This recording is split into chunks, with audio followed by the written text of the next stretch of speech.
Hi, my name is Paul, and I'm an addict.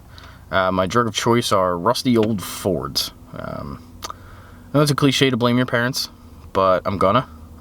Both of them exclusively drove Blue Oval products for most of my life. And that didn't necessarily instill a sense of, fandom or loyalty for the brand.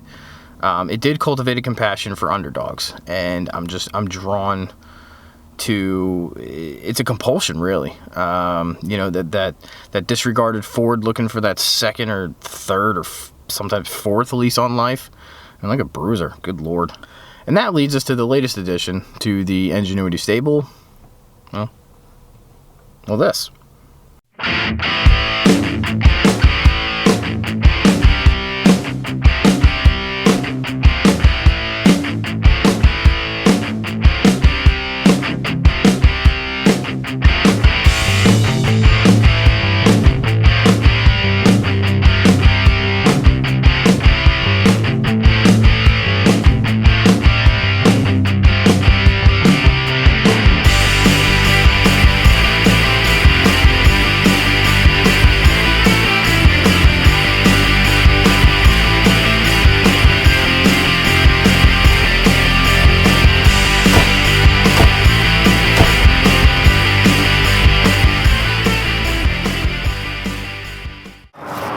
This is a 2000 Ford Explorer XLT with 300,000 miles on it. And it just might be the perfect daily driver. I'll show you why. To understand my perspective on why I think this is the perfect daily driver, we have to kind of go back to the beginning. See, my first car was a Ford Ranger. Young guy looking to get out on his own, had to be able to haul crap, right? Blue Oval family, so Ranger was the natural choice. And the Explorer and the Ranger, they share just about, well, almost everything. And because of that, it allows the Explorer to be both nimble and yet not have to sacrifice cargo or comfort. As far as ride height goes, this thing's got 9 inches on it, which means I can go over anything Suburbia's gonna throw at me. And while it's not a gigantic SUV, I still find myself looking down at most other SUVs and CUVs on the road. Automatic 4-wheel drive. That means you're bombing around in rear-wheel drive, having fun, getting your MPGs, and when this rear wheel starts spinning, automatically kicks you into 4-wheel high and pulls you out of a jam. Can't beat it. The back window opens independently, something you don't even see on most modern SUVs, and that makes this so you can haul really long things like a regular pickup truck. The ride height's perfect for loading kids in and out. Dads, you feel me, you know how this is. Even with the back seats up, there's tons of room for activities in here. There's a provision to put a roof basket or a ski rack up here.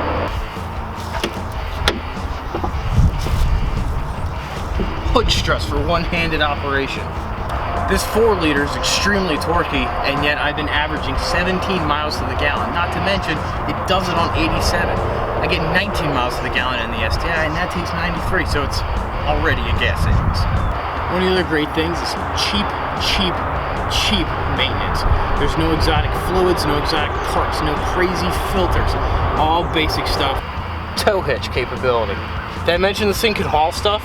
We haven't even talked about the convenience features like courtesy lamps in the mirrors that legitimately light up the whole side of the car at night. Tie downs. Legit tie downs for ratchet straps. Come on.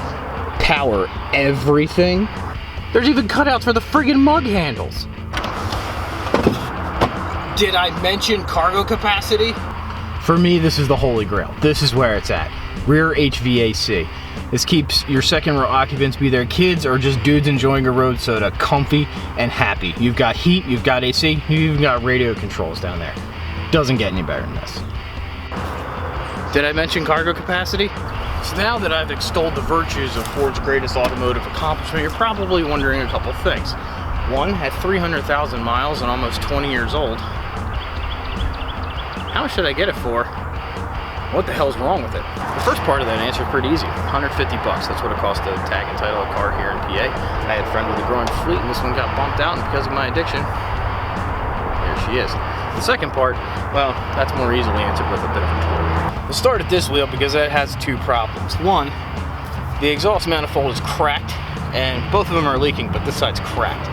So we'll have to address that. The rest of the exhaust isn't in great shape either, and it'll probably disintegrate as I take it apart, so we'll address that as we get to it. Also, this wheel bearing is screaming its face off. These power steering lines look like they're going to disintegrate if you look at them too hard, so we're not. The driver's side upper control arm ball joint has a lot of play, so we'll need to replace that. These tires are bald because of it. There's also some various fluid leaks from the engine, transmission, and differentials, but nothing is dripping or cause for great concern right now. The rear springs are tired and sagging, so we'll definitely have to address that as well. Probably from hauling lots of crap over the years. Also, the parking brake bracket back here has broken, so the cable's actually rubbing on the inside of this tire. And rust. We could bang out a whole bunch in this one. So shortly after I took possession of the vehicle, we had a bad storm, and as I was driving, a bunch of limbs fell down on the truck and actually drove the radio antenna, bent it up, smashed it in, and broke the windshield. So we'll have to get the windshield replaced. The radio antenna jettisoned shortly thereafter, I'm assuming, in just absolute shame. And the windshield washers, while unrelated, are inoperative. It is related. This visor got broken, so we'll have to probably put visors on all the windows anyway, just because we can. The door lock actuator in this door doesn't work. Nothing. We can fix that. Driver's door is a bum actuator as well, but it also has a bad door latches. You can't unlatch it with the key. Rust, more rust, and more rust. Have we talked about rust? So now that you know all the good and all the bad, what's our plan with this thing? Well, we're gonna make it into a snowpocalypse-proof daily driver.